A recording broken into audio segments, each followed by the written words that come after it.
Hello student, I am Vishal Tiwari from MB International School, Nayagaon, Kota. Today we will start chapter number 10, Environmental Pollution. Now we will start environmental pollution. In this chapter, we will read different type of pollution which related to our environment. First is land pollution, second is water pollution, third is air pollution, and fourth is noise pollution. First we will talk about what is environmental pollution. The environment include everything in our surrounding, living as well as a non-living.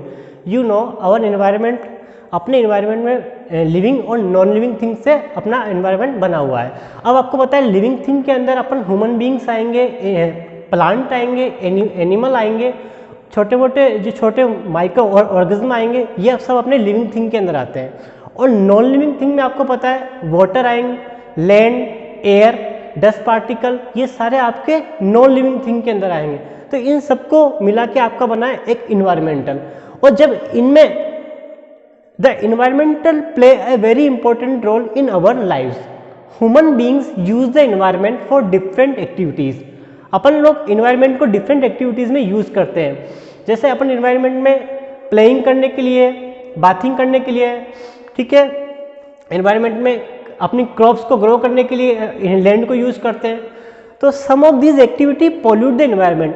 बहुत सारी activities में से कुछ activities ऐसी होती है जो अपने इन्वायरमेंट को पोल्यूट करती है, मतलब इन्वायरमेंट को गंदा कर देती है अपना. In order to grow crops human have been clearing forest and grass land. अपन ह्यूमन लोग क्रॉप्स को उगाने के लिए अपन फॉरेस्ट को क्लियर कर रहे हैं, यानी पेड़ काट रहे हैं, ग्रास लैंड को काट रहे हैं. तो उससे क्या होगा, जब जैसे अपन जितने ज़्यादा पेड़ काटेंगे, ग्रासलैंड काटेंगे, तो अपना इन्वायरमेंट का सिस्टम जो है वह डैमेज हो जाएगा. तो we also have been burning fossil fuel such as a कोयल and using petroleum and its product indiscriminately. हम क्या कर रहे हैं, कोयल और पेट्रोलियम को बर्निंग कर रहे हैं. ये अपना जो अपने हमारे फॉसिल फ्यूल है इनको बर्न कर रहे हैं. Not only this, the various industry and factories have been set up by us to produce a variety of things such as soaps, cloth, plastic and fertilizer. जो हमारी बहुत सारी फैक्ट्री है जो सोप बना रही है, कपड़े बना रही है, प्लास्टिक वगैरह बना रहे हैं या फर्टिलाइजर बना रही है, तो ये जो बना रही है इनसे भी अपना क्या है, इन्वायरमेंटल पोल्यूशन हो रहा है. तो जितनी ज़्यादा ये फैक्ट्रीज वगैरह रहेगी उतना अपना इन्वायरमेंटल पोल्यूशन रहेगा. All of these and many more such activities have ended up the damaging the environmental in number of ways. तो मैंने पहले भी बताया आपको कि अपन जो इस लैंड पे काफ़ी सारी एक्टिविटीज़ करते हैं, उन एक्टिविटीज़ से अपना जो इन्वायरमेंट है, अपनी जो लैंड है वो पोल्यूटेड हो जाती है और इससे अपना लैंड पोल्यूशन हो जाता है. देखो यह है पोल्यूट. पोल्यूट का मतलब क्या होता है, समथिंग इम्प्योर या डर्टी, उसको अपन बोलते हैं पोल्यूट. और जिनकी वजह से अपना इन्वायरमेंट इम्प्योर या डर्टी होता है उनको बोलते हैं पोल्यूटेंट. तो the to pollute means to make something impure और dirty. Environmental pollution can be defined as the contamination of the environment by adding harmful substance to in. अपन जितने ज़्यादा हार्मफुल सब्सटेंस इसमें ऐड करेंगे उतना अपना इन्वायरमेंट पोल्यूशन होएगा. The substance which pollute the environment are called pollutant. जो substance अपने इन्वायरमेंट को पोल्यूट करेंगे उनको बोलेंगे pollutant. Rise in population, urbanisation and industrialisation. देखो अपनी पॉपुलेशन का राइज होना, अर्बनाइजेशन होना, अर्बनाइजेशन का मतलब है सिटी टाउन्स का ग्रोथ होना, इंडस्ट्रियलाइजेशन होना मतलब इंडस्ट्री का ज़्यादा से ज़्यादा एस्टेब्लिश होना, are the main reason behind the pollution. तो पोल्यूशन के पीछे तीन मेन रीजन है. एक तो अपनी पॉपुलेशन का बढ़ना, अर्बनाइजेशन होना और इंडस्ट्रियलाइजेशन होना, आर मेन 3 रीजन है पोल्यूशन के. Environmental pollution can be further divided into 4 broad categories. अपन ने यानी साइंटिस्ट ने environmental pollution को 4 कैटेगरी में बेसिकली डिवाइड किया है. फर्स्ट अपना है air pollution. When harmful gases, smoke and other particle mix with the air, they cause air pollution.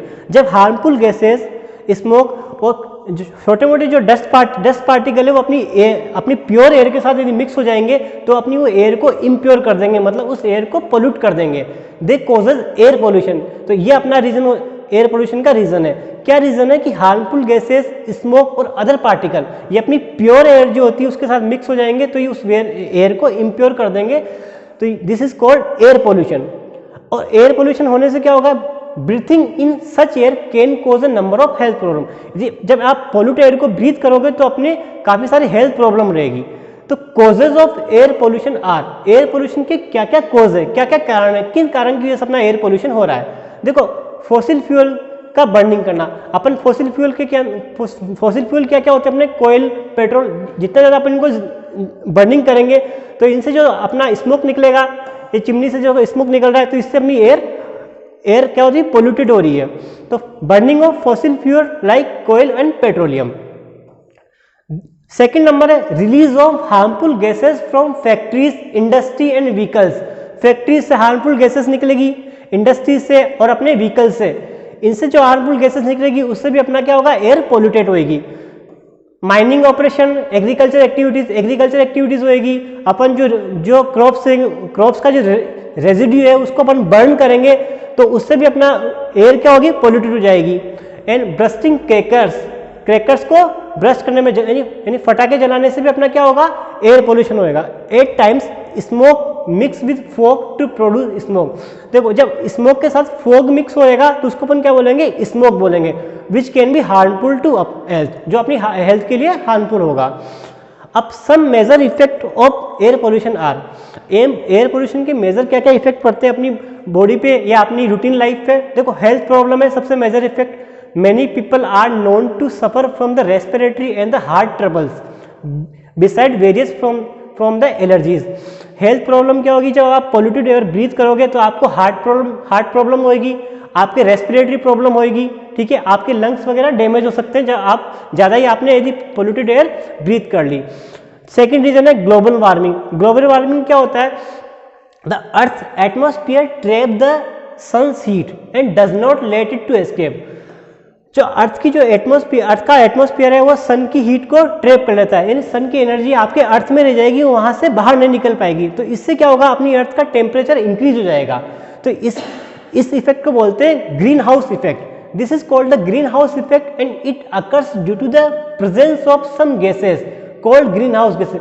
और जिन वजह से ग्रीन हाउस इफेक्ट होता है उन गैसेस को बोलते हैं green house gases. Green house gases में आप पढ़ोगे सल्फर डाइऑक्साइड, नाइट्रोजन डाइऑक्साइड, ये जो हार्मफुल गैसेस होती हैं इनको बोलते हैं green house gases. Air pollution is the resulting in increase of these gases and thereby resulting in the rise of temperature on the earth. इन gases की वजह से आपका एयर पोल्यूशन में इनकी क्वांटिटी बढ़ जाएगी और इनकी क्वांटिटी बढ़ने से जो अपना अर्थ का टेम्परेचर है वो इंक्रीज हो जाएगा। तो ये जो पूरा इंसिडेंट है इसको बोलते हैं global warming. This is called the global warming. It is having an adverse effect on the climate, और इससे अपने क्लाइमेट पे ज़्यादा इफेक्ट पड़ेगा। जब अपना अर्थ का टेम्परेचर बढ़ जाएगा तो अपना जो एवरेज टेम्परेचर है उसका लेवल बढ़ जाएगा। तो this is the air pollution के जो 2 मेजर इफेक्ट पड़े पे, तो एक तो हेल्थ प्रॉब्लम, दूसरा अपना ग्लोबल वार्मिंग। तो अपन ने अभी पढ़ा हेल्थ प्रॉब्लम, सेकंड पढ़ा अपन ने ग्लोबल वार्मिंग, थर्ड नंबर का अपना है एसिड रेन। एसिड रेन क्या होगा, when it rains the water droplet combine with the air polluted. जब आपके रेन होएगी तो उसमें वाटर ड्रॉपलेट में क्या हो जाएगा, एयर आपकी जो पोल्यूटेड एयर है वो मिक्स हो जाएगी और then fall on the ground in the form of acid rain, और एसिड के रूप में वो आपके ग्राउंड पे यानी अर्थ पे गिरेगी। तो बेसिकली एसिड रेन का मतलब है कि जो वाटर ड्रॉपलेट है उनमें एसिड की मात्रा बढ़ जाती है, एसिड की मात्रा बढ़ जाएगी। तो acid rain can causes the great damage to humans, animals and crops. जब एसिड रेन आपकी ह्यूमंस पे या एनिमल पे या क्रॉप पे कहीं भी उन पे गिरेगी तो उनको वो डैमेज करेगी। तो बेसिकली ये एसिड रेन के बाद depression of ozone layer. Depression of ozone layer का मतलब ozone layer exist in the earth atmosphere. आपको पता है अपनी अर्थ का जो एटमॉस्फेयर है उसमें 5 लेयर होती है। 5 लेयर में जो स्ट्रेटोस्फीयर होता है उसमें आपके ओजोन लेयर एग्जिस्ट करती है। ओजोन लेयर का क्या काम होता है, ये अपनी सन से जो अल्ट्रावायलेट रेज आती है इनको प्रोटेक्ट करने का काम करती है। यहाँ ओजोन लेयर का डिप्रेशन हो रहा है, मतलब ओजोन लेयर की जो थिकनेस है उसमें थिकनेस कमी हो रही है, नहीं ओजोन लेयर की थिकनेस कम हो रही है। तो उससे क्या होगा, जो सन की अल्ट्रावायलेट रेज है वो पूरी तरह से प्रोटेक्ट नहीं कर पाएगी और जो सन की अल्ट्रावायलेट रेज है वो अपनी अर्थ पे आएगी। तो ozone layer exist in the earth atmosphere and is responsible for the protecting humans from the harmful ultraviolet rays of the sun. The earth ozone is depleting due to the presence of the some pollutant in the air. तो air में कुछ जो pollutant है उनकी वजह से ozone layer deplete हो रही है और डिप्लेट होने की वजह से सन की रेज को पूरी तरह से रोक मतलब प्रोटेक्ट नहीं कर पा रही, तो इससे जो ओजोन लेयर प्रोटेक्ट नहीं कर पाएगी तो वो भी अपने लिए एनिमल के लिए, प्लांट के लिए वो भी अपने लिए हार्मफुल होगी। तो अपने 4 मेजर इफेक्ट पड़े, health problem, second number global warming, third acid rain, fourth depression of ozone layer. तो okay, further chapter we will continue in next part. Thank you.